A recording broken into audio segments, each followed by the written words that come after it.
श्री हरिः शुक्लाम्बरधरं विष्णुं शशिवर्णैश्चतुर्भुजं प्रसन्नवदनं ध्यायेत् सर्वविघ्नोपशान्तये। वसुदेवसुतं देवं कंसचाणूरमर्दनं देवकी परमानन्दं कृष्णं वन्दे जगद्गुरुं कृष्णं वन्दे जगद्गुरुम्।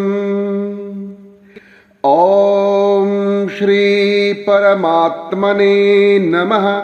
श्रीमद्भगवद्गीता अथ पंचदशोऽध्यायः पुरुषोत्तमयोगः। श्रीभगवानुवाच ऊर्ध्वमूलमदशाखम् अश्वत्थं प्राहुरव्ययम् छन्दांसि यस्य पर्णानि यस्तं वेद स वेदवित्। अधश्चोर्ध्वं प्रसृतास्तस्य शाखा गुणप्रवृद्धा विषयप्रवालाः।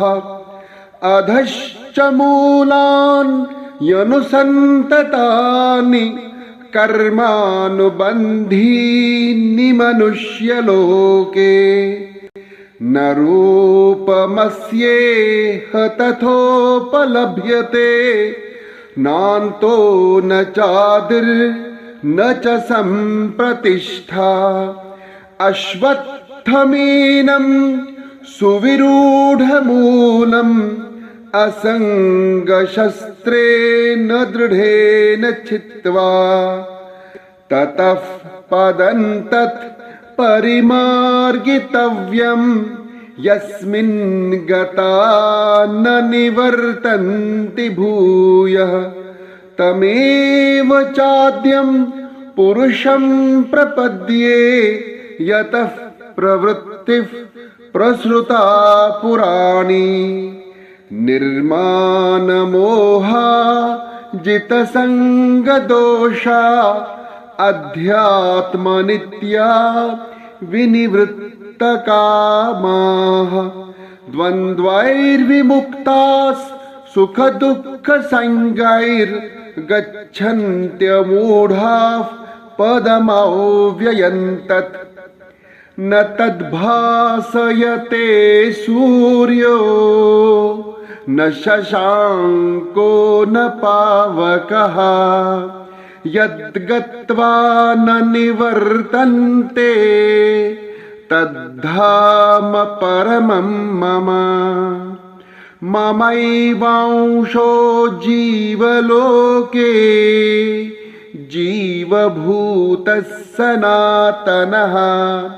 मनःषष्ठानीन्द्रियाणि प्रकृतिस्थानि कर्षति। शरीरं यदवाप्नोति यच्चाप्युत्क्रामतीश्वरः गृहीत्वैतानि संयाति वायुर्गन्धानि वाशयात्। श्रोत्रैः चक्षुस्पर्शनैः च रसनं घ्राणमेव च अधिष्ठाय मनश्चायं विषयानुपसेवते। उत्क्रामन्तं स्थितं मापि भुञ्जानं वा गुणान्वितं विमूढानानुपश्यन्ति पश्यन्ति ज्ञानचक्षुषः। यतन्तो योगिनश्चैनं पश्यन्त्यात्मन्यवस्थितं। यतन्तोऽप्यकृतात्मानो नैनं पश्यन्त्यचेतसः। यदादित्यगतं तेजो जगद्भासयतेऽखिलम् यच्चन्द्रमसि यच्चाग्नौ तत् तत्तेजो विद्धि मामकम् गामाविश्य च भूतानि धारयाम्यहमोजसा पुष्णामि चौषधीः सर्वास् सोमो भूत्वा रसात्मकः अहं वैश्वानरो भूत्वा प्राणिनां देहमाश्रितः प्राणापानसमायुक्तः पचाम्यन्नैचतुर्विधम्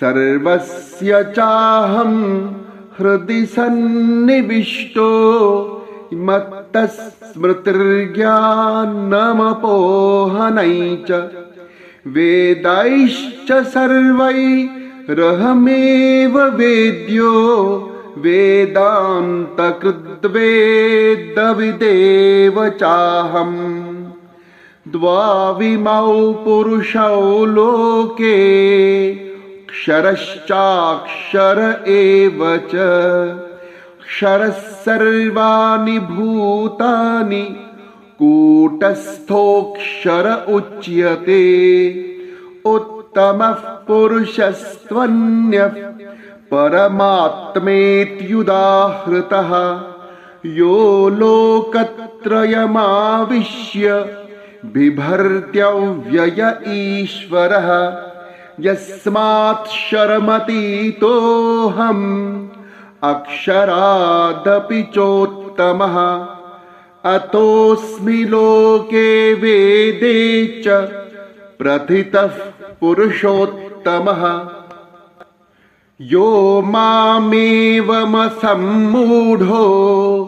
जानाति पुरुषोत्तमम् स सर्वविद् भजति मां सर्वभावेन भारत इति गुह्यतमं शास्त्रम् इदमुक्तं मया नघ एतद्बुद्ध्वा बुद्धिमान् स्यात् कृतकृत्यश्च भारत। ॐ तत्सदिति श्रीमद्भगवद्गीतासु उपनिषत्सु ब्रह्मविद्यायां योगशास्त्रे श्रीकृष्णार्जुनसंवादे पुरुषोत्तमयोगो नाम पञ्चदशोऽध्यायः। हरये नमः हरये नमः हरये नमः। ॐ श्रीकृष्णार्पणमस्तु। योगेशं सच्चिदानन्दं वासुदेवं व्रजप्रियं धर्मसंस्थापकं वीरं कृष्णं वन्दे जगद्गुरुं कृष्णं वन्दे जगद्गुरुम्।